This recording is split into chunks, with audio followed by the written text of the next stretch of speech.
Chapitre 10. Espérance. Grand 1. Motif de notre espérance. Petit 1. Les mérites de Jésus, fondement de notre espérance. Dieu dit à sainte Catherine de Sienne: j'ai donné à l'homme le secours de l'espérance. Dès qu'à la lumière sainte de la foi, il contemple le prix du sang précieux qui a été payé pour lui, cette vue doit mettre dans son cœur une espérance ferme et la certitude de son salut. L'honneur lui est rendu par les opprobres de Jésus crucifié. Car, s'il m'a souvent offensé par tous les membres de son corps aussi, Jésus, mon Fils bien-aimé, a souffert d'atroces tourments. Son humble obéissance a corrigé, purifié la désobéissance d'Adam et de sa postérité. Par cette obéissance, vous avez tous acquis la grâce. Comme par la désobéissance de votre premier père, vous aviez tous contracté la faute. Petit 2. Jésus couvre de ses mérites l'âme confiante. Un jour, se trouvant peu préparée pour la communion, sainte Gertrude supplia la divine Vierge et toutes les saintes âmes de la terre et du ciel d'offrir à Dieu pour elle les dispositions qu'elles avaient eues dans la réception des grâces qui leur avaient été accordées. Elle demanda à notre Seigneur de bien vouloir offrir pour elle cette perfection dont il était revêtu jusqu'au jour de l'Ascension. Il se présenta à Dieu le Père pour obtenir sa glorification. Le Seigneur lui dit: tu as gagné par ta prière de paraître aux habitants du ciel avec tout le mérite que tu lui as demandé. Pourquoi te défierais-tu de moi, qui suis le Dieu tout-puissant et bienfaisant, comme si je ne pouvais faire ce que peut tout homme sur la terre qui, ayant un vêtement ou un ornement, peut en revêtir ou en parer son ami, et faire que par là son ami apparaisse avec le même éclat dont il brille lui-même. Petit 3. Le Seigneur enferme la justice dans la miséricorde. Un jour, que dans une prédication, on s'était étendu longuement sur la justice divine et que Gertrude n'osait plus s'approcher du divin sacrement, le Seigneur l'encouragea. Si tu ne veux pas regarder avec les yeux intérieurs les bontés que j'ai pour toi en tant de diverses manières, regarde au moins avec les yeux de ton corps. Vois comme je suis enfermé dans un vase étroit pour venir au-devant de toi. Et sache pour certain que la rigueur de ma justice est aussi complètement enfermée par la mansuétude de ma miséricorde, dont j'offre un exemple si frappant envers le genre humain, dans la dispensation de ce sacrement. Petit 4. Pourquoi le pécheur obtient si facilement son pardon? Le Seigneur dit à Gertrude: il sera bon de faire connaître aux hommes l'avantage qu'ils trouveront à se souvenir sans cesse que moi, le Fils de la Vierge, je me tiens debout pour le salut du genre humain devant Dieu le Père, et que, s'ils viennent à commettre en leur cœur quelque faute par fragilité humaine, j'offre pour eux mon cœur sans tache à Dieu le Père. S'ils pêchent par la bouche, je lui offre ma bouche très innocente. S'ils pêchent par les œuvres de leurs mains, je lui présente mes mains percées. Et de même, pour toutes les autres fautes qu'ils commettent, mon innocence apaise incontinent mon Père, afin que, se repentant, ils obtiennent toujours facilement leur pardon. C'est pourquoi je voudrais que mes élus, après avoir imploré et reçu le pardon de leurs péchés, me rendissent de continuer l'action de grâce pour leur avoir obtenu d'être si facilement exaucés. Petit 5. Dieu supplée à la faiblesse humaine. Saint Elzéar, ou Augias de Roublan, comte d'Arian, était sur le point d'abandonner ses richesses et de se retirer dans la solitude. Quand il lui sembla qu'une voix lui disait, au fond de son cœur, de ne point changer d'état. Mais si je demeure au monde, comment pourrais-je, dans une chair fragile, conserver la ferveur dont je me sens présentement animé? Je sais ce que vous pouvez et ce que vous ne pouvez pas. Je suppléerai à cette faiblesse.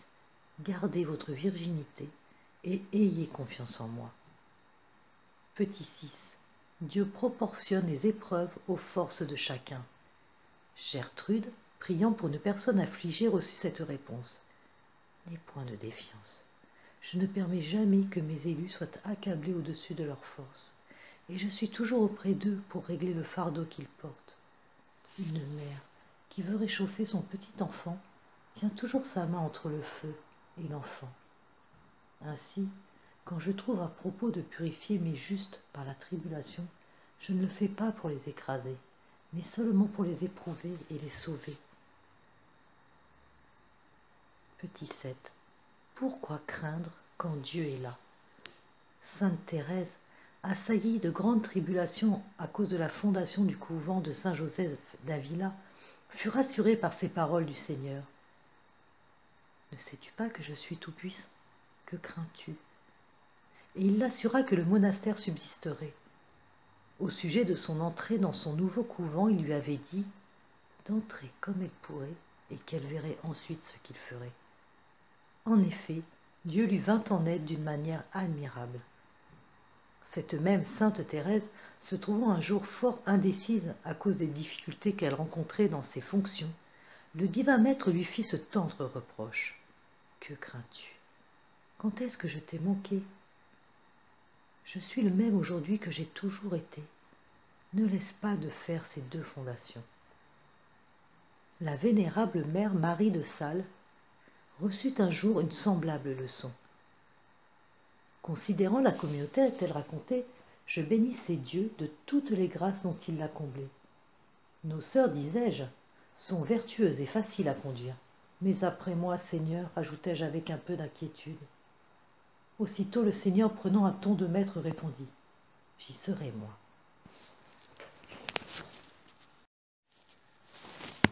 Partie 2. La confiance est un devoir. Petit 8. Nécessité de l'espérance, malheur de ceux qui ne mettent pas leur espérance en Dieu. Instruction donnée à sainte Catherine de Sienne. On ne peut servir sans espérance. Le serviteur qui sert son maître le fait dans l'espoir de lui plaire ou dans l'attente de quelque récompense, de quelque avantage. Il ne servira jamais l'ennemi de son maître, parce qu'il ne peut en retirer quelque profit, et parce qu'il perdrait même ce qu'il a droit d'attendre de celui dont il est serviteur. Apprends, ma fille bien-aimée, qu'il en arrive ainsi pour l'âme. Il faut que l'âme espère en moi et qu'elle me serve, ou qu'elle espère en elle-même et dans le monde et qu'elle le serve. Elle sert le monde hors de moi autant qu'elle aime la sensualité et qu'elle lui obéit.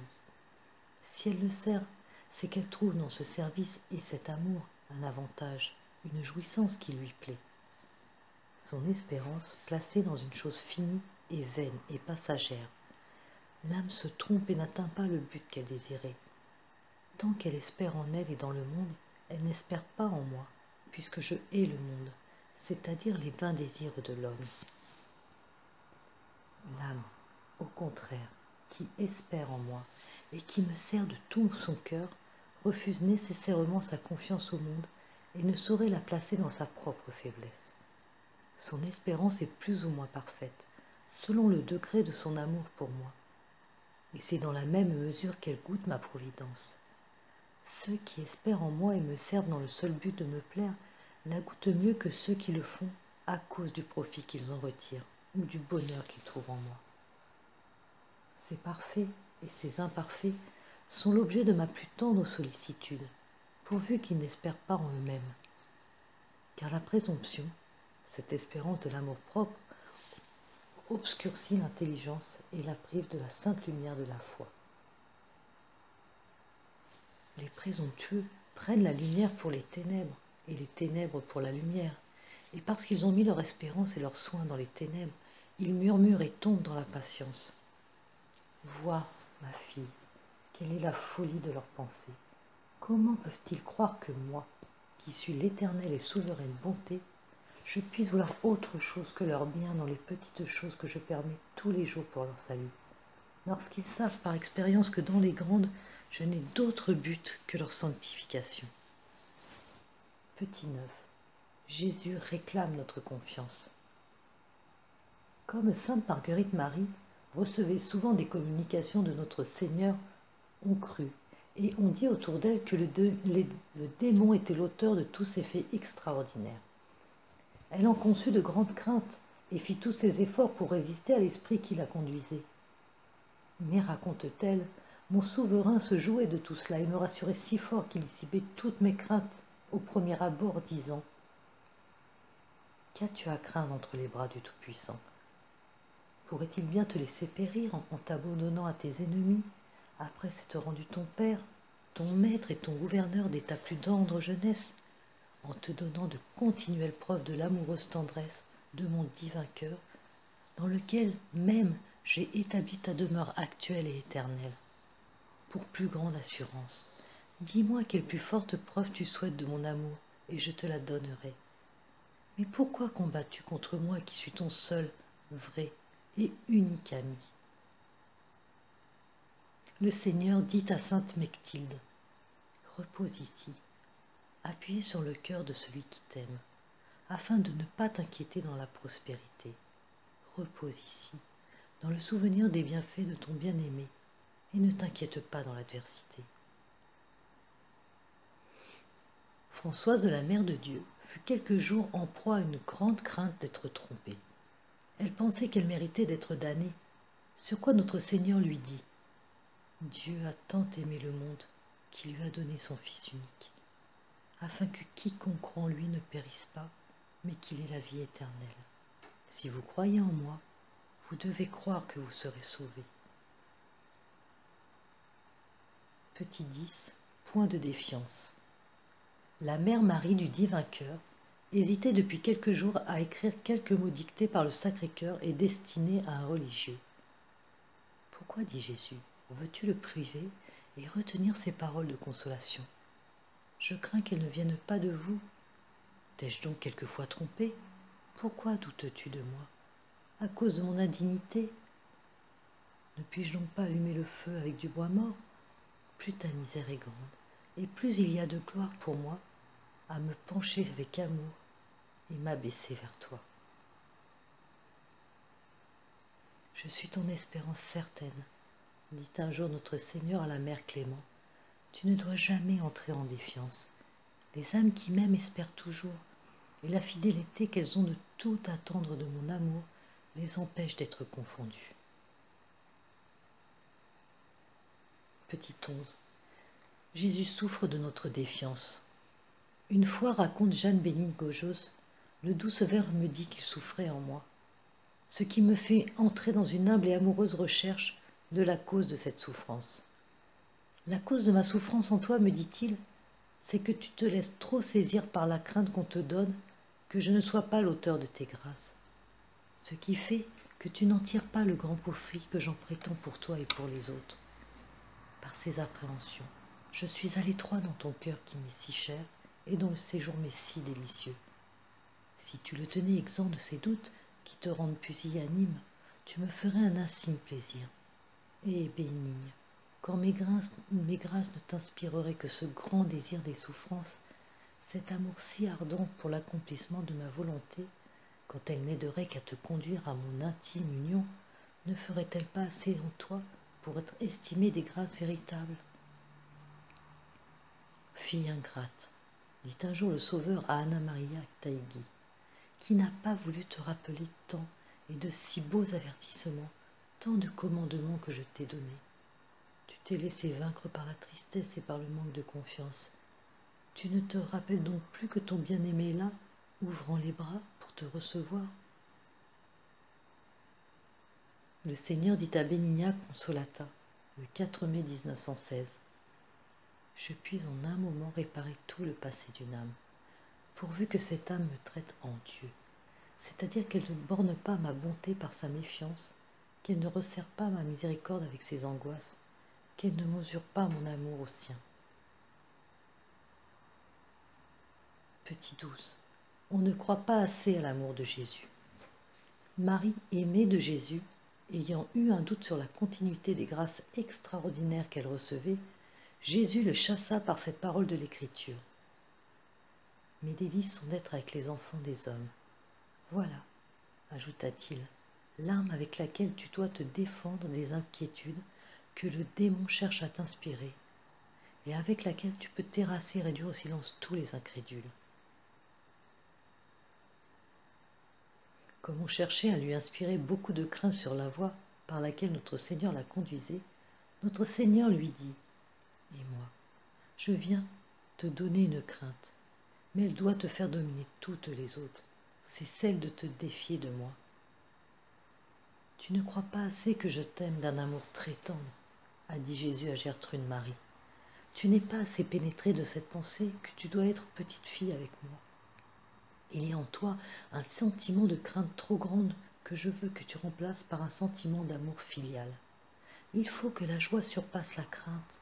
La crainte excessive n'est pas le sentiment d'une enfant aimante. Et tant que ton âme ne se dilatera pas dans la joie, dans la confiance, dans l'abandon, il y aura obstacle. Ce qui arrête les fusions divines dans ton âme, c'est ton manque de simplicité, d'abandon avec ton Père céleste. Je voudrais combler ton âme et tu m'empêches de faire ce que je désire pour toi. Gertrude Marie fait encore cette remarque qu'elle lui dit avoir été faite par Jésus. Nous disons « Dieu m'aime beaucoup »,« Dieu est tendre » et nous ne sommes pas convaincus de cette vérité. C'est ce qui nous empêche d'arriver au véritable amour. C'est ce qui nous empêche de correspondre entièrement au dessein de Dieu sur nous. C'est notre Seigneur qui dit cela. Une autre fois, le bon maître l'invitait à une douce familiarité avec lui. « Si tu savais, m'a dit Jésus, ce que peut sur mon cœur une âme qui se livre doucement à cette familiarité, je ne peux rien lui refuser. Et je voudrais que cette disposition de mon cœur fût mieux connue et cette douce familiarité mieux pratiquée. » Petit 13. Dieu fait des promesses consolantes et veut qu'on y ait foi. Notre Seigneur dit à sainte Catherine de Sienne: « Apprends donc, ma très douce fille, que désormais les jours de ton pèlerinage seront remplis de mes dons. Ces dons seront si nouveaux et si merveilleux qu'ils provoqueront l'étonnement et l'incrédulité des hommes, ignorants et charnels. Beaucoup même de ceux qui t'aiment seront hésitants et soupçonneront quelque illusion. Tout cela arrivera à cause de l'excès de mon amour, car j'infuserai dans ton âme une telle abondance de grâce que, dans son débordement, cette grâce rejaillira merveilleusement sur ton corps, qui en recevra et gardera un mode de vivre tout à fait extraordinaire. De plus, ton cœur s'enflammera d'un zèle si impétueux pour le salut du prochain qu'oublieuse de ton sexe, tu changeras complètement toutes tes habitudes. Non seulement tu ne fuiras plus, comme tu avais coutume de le faire, la compagnie des hommes et des femmes, mais pour le salut de leurs âmes, tu t'exposeras dans la mesure de tes forces à toutes les fatigues.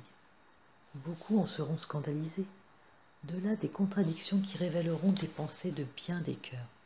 Pour toi, reste toujours sans trouble et sans crainte.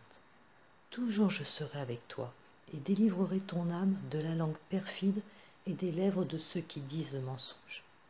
Accomplis virilement ce que l'onction t'enseignera, car par toi j'arracherai beaucoup d'âmes à la gueule de l'enfer, et je les conduirai avec le secours de ma grâce jusqu'au royaume des cieux. Petit 14. Il faut jeter en Dieu toute sollicitude.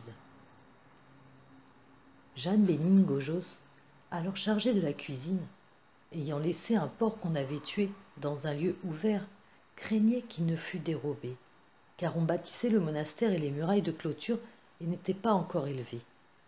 Elle se leva et elle se dirigeait de ce côté quand notre Seigneur lui dit: « Bénigne, remets-toi au lit, repose-toi, j'aurai soin de ton pourceau. »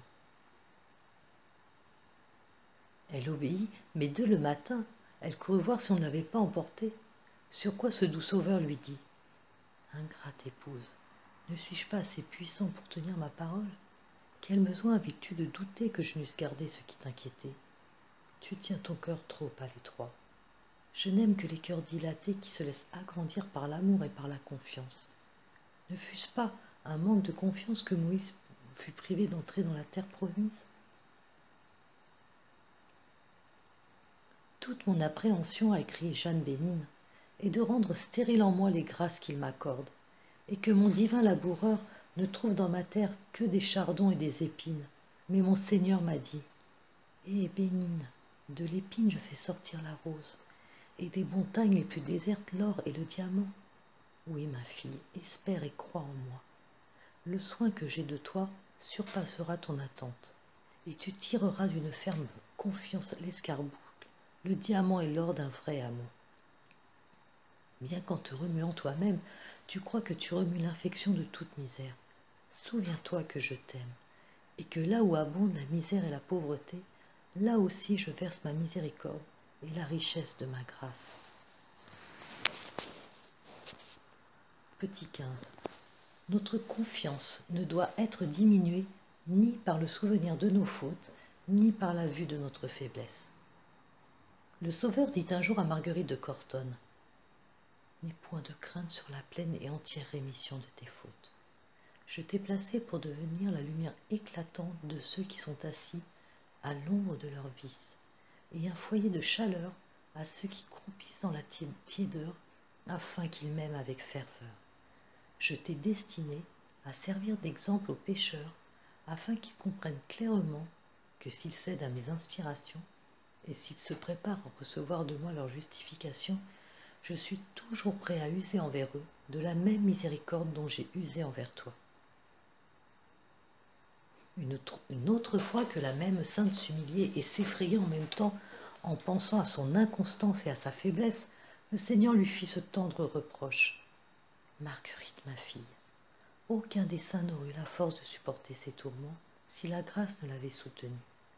Pourquoi douter alors que je n'agisse de même à ton égard, en rendant également infrangible le vase de ton âme au milieu des peines et des tourments que tu dois endurer ?»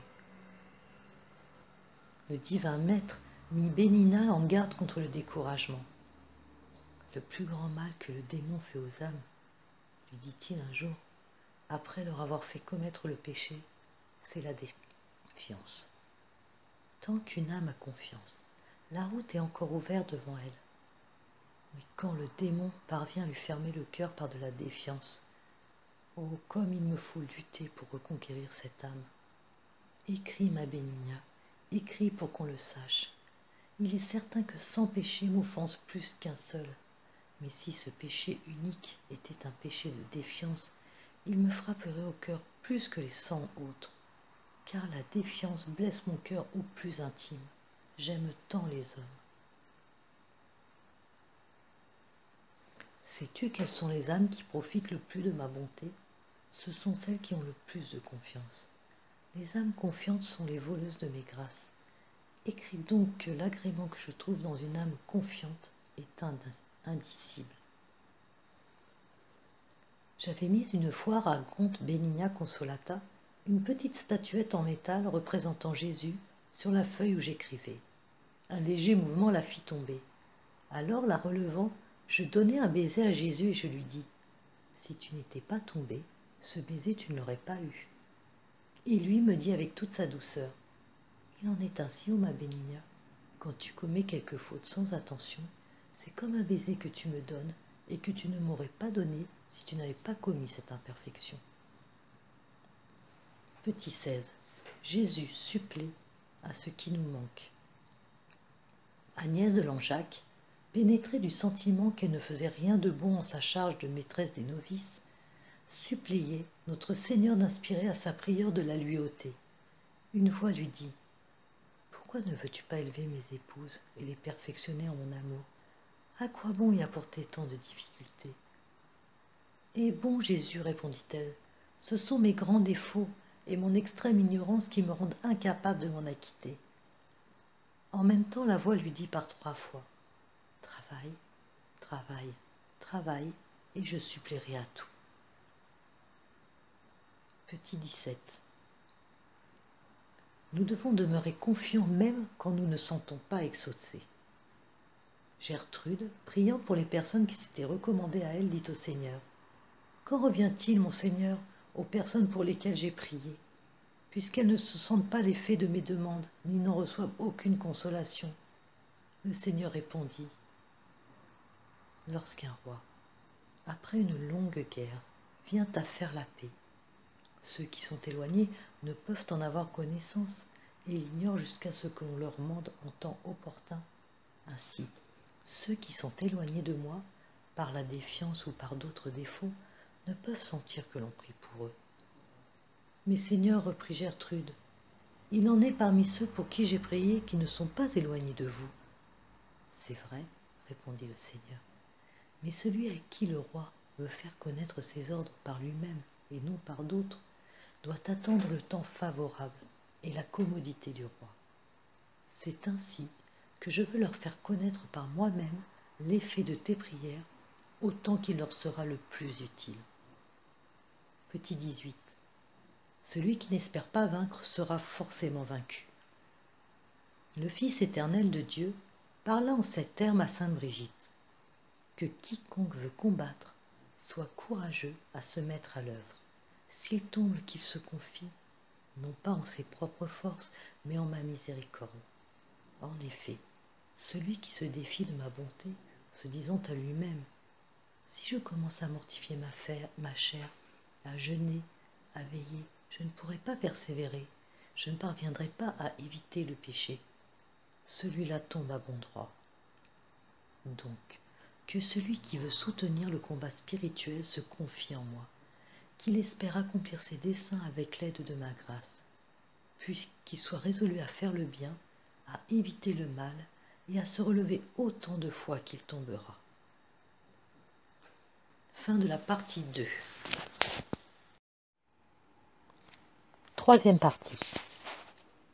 Puissance de la confiance. C'était 19. Combien Dieu aime et récompense la confiance parfaite. Notre Seigneur adressa ces paroles à sainte Mechtilde. Je te le dis en vérité. Il me plaît beaucoup que les hommes aient une confiance qui leur fasse espérer recevoir de moi de grandes choses. Et si quelqu'un croit qu'après sa vie, je le comblerai de bienfaits bien au-delà de son mérite, et m'en rend à l'avance des actions de grâce, il m'est en cela si agréable, que autant qu'il peut croire ou présumer, autant et plus encore, je le rémunérerai au-delà de son mérite, parce qu'il est impossible que l'homme ne reçoive pas ce qu'il a cru et espéré. C'est pourquoi il est utile à l'homme d'espérer beaucoup de moi et de se bien confier à moi. Mechtilde dit alors, ô très doux, s'il vous est si agréable que les hommes aient cette confiance en vous, dites-moi, je vous prie, ce que je dois croire de votre ineffable bonté. Tu dois croire, d'une espérance certaine qu'après ta mort, je te recevrai comme un père recevrait son fils chéri, et que jamais père n'a si fidèlement partagé l'héritage avec son fils. Comme je partagerai avec toi tous mes biens, et je me donnerai moi-même à toi. Secondement, je te recevrai comme un ami reçoit son ami le plus cher, et je te témoignerai une amitié si grande que jamais ami n'en a éprouvé de pareil de son ami.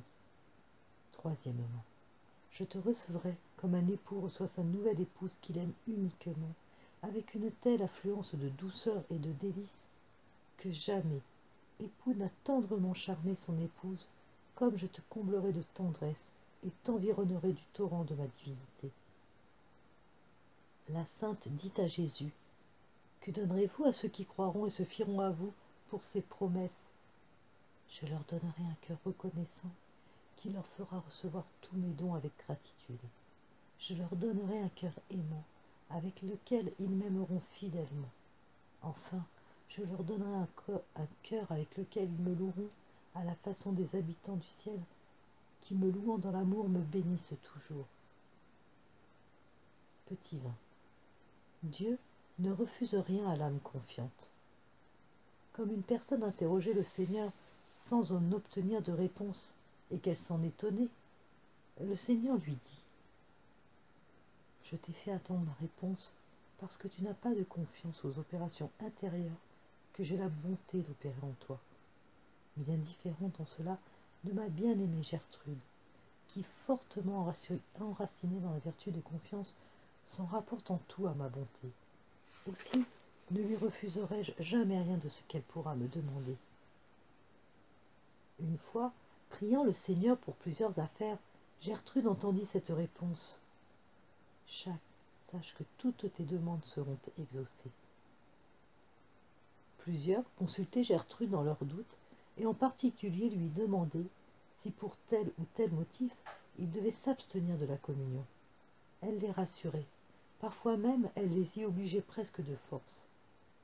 Elle craignait alors que dans ses réponses il ne se fût glissé trop de présomption. « Ne crains rien, lui dit le Seigneur, mais sois rassurée, ferme et certaine que moi-même, le Seigneur Dieu dont tu es la bien-aimée, qui t'ai choisi gratuitement par amour, pour demeurer en toi et goûter mes délices, je garantis une juste réponse à tous ceux qui par toi viendront me consulter avec dévotion et humilité. Et je te promets avec certitude que je ne laisserai jamais quelqu'un que je tiendrai pour indigne de recevoir le sacrement de mon corps et de mon sang venir te consulter à ce sujet. Ainsi, quiconque je t'enverrai, tout accablé et fatigué, pour être délivré de son trouble, pourra recevoir de ta bouche l'assurance qu'il peut s'approcher sans crainte, parce que pour ton amour et à ta considération, je n'y fermerai jamais mon sein paternel, mais je le recevrai dans l'embrassement de la plus tendre affection, et je ne lui refuserai pas de doux baisers de paix. Le Seigneur dit à Gertrude, autant on pourra espérer d'obtenir par toi, autant on sera sûr de recevoir de moi. De plus, j'accorderai certainement tout ce que tu pourras avoir promis à quelqu'un de ma part, lors même que pour le moment, à cause de la fragilité humaine, il n'en sentirait pas l'effet, j'opérerai cependant lui pour son bien, selon ta promesse. Petit 21. La confiance fait violence au cœur de Jésus. Le jour des saints innocents, Gertrude, troublée dans sa préparation à la communion par le tumulte de ses pensées, demanda le secours divin. Le Seigneur lui répondit, « Si quelqu'un pressé d'une tentation humaine se réfugie avec une ferme espérance sous ma protection, il compte parmi ceux dont il est dit, ma colombe est unique, choisie entre mille. D'un seul de ses regards, elle a transpercé mon cœur divin. Cela est si vrai, que si je savais ne pouvoir venir à son secours, mon cœur en éprouverait une désolation si pénible que tous les délices du ciel ne pourraient soulager. Parce que dans mon cœur uni à la divinité, les élus ont toujours un avocat qui m'oblige à compatir dans leurs divers besoins. Monseigneur, dit-elle, comment votre cœur immaculé, dans lequel vous n'avez jamais trouvé aucune contradiction, pourra-t-il vous obliger à nous compatir dans nos défaillances si diverses? Le Seigneur répondit, on s'en persuadera aisément pour peu que l'on comprenne ce que l'apôtre a dit de moi. Il a dû en toutes choses être assimilé à ses frères. Pour devenir miséricordieux, le regard unique dont ma bien-aimée transperce mon cœur, c'est la confiance assurée qu'elle doit avoir que, en vérité, je suis capable de l'assister fidèlement en toutes circonstances.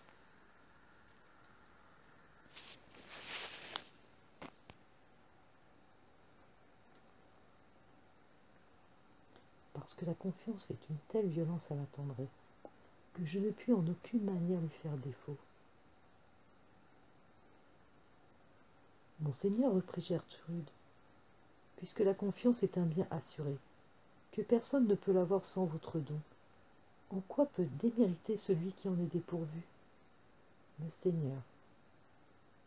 Chacun peut au moins triompher de sa pusillanimité sur la foi des Écritures et dire de bouche, sinon de tout son cœur cette parole.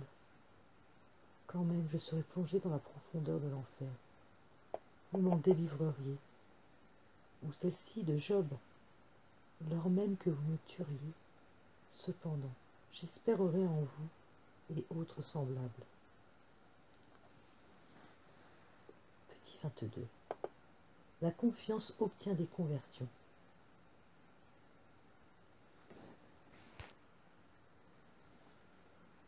Gertrude demandait au Seigneur d'anticiper le moment de sa grâce pour un grand nombre d'âmes de pécheurs qui devaient être sauvés, n'ayant pas la prétention de prier pour celle qui devait être damnée. Le Seigneur la reprit de sa pusillanimité en ces termes.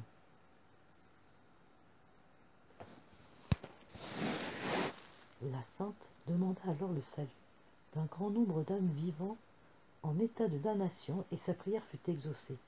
Elle dit ensuite: Je voudrais savoir, Seigneur, ce qui vous plairait que j'ajoutasse à ces prières. Le Seigneur ne lui répondit pas d'abord, puis d'un air de bonté lui dit: La seule confiance peut facilement tout obtenir. Mais si ta dévotion ne se tient pas encore pour contente qu'elle n'y ait ajouté quelque chose, dis 365 fois le psaume Laudate Dominum omnes gentes. Nation, louez le Seigneur pour suppléer à la louange divine qu'ils ont négligée. Petit 23. Miracle de confiance.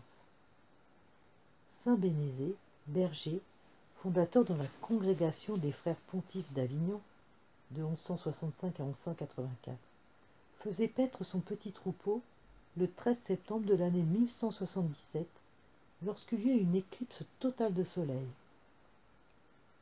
Au milieu de l'obscurité, une voix se fit entendre par 3 fois. « Bénézé, mon fils, écoute la voix de Jésus. »« Qui êtes-vous, Seigneur, qui me parlez ?» répondit l'enfant. « J'entends votre voix, mais je ne puis vous voir. »« Ne crains rien, reprit la voix. Je suis Jésus-Christ, qui d'une parole ait créé le ciel, la terre, la mer et tout ce qu'ils renferment. Seigneur, que voulez-vous que je fasse?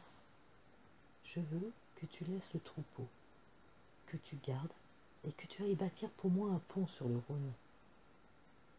Seigneur, je ne sais où est le Rhône, et je n'ose pas abandonner les brebis de ma mère. Ne t'ai-je pas dit d'avoir confiance? Va donc avec courage. Je ferai ramener les brebis de l'étable, et je donnerai un compagnon qui te conduira jusqu'au Rhône. Mais Seigneur, je n'ai que 3 oboles.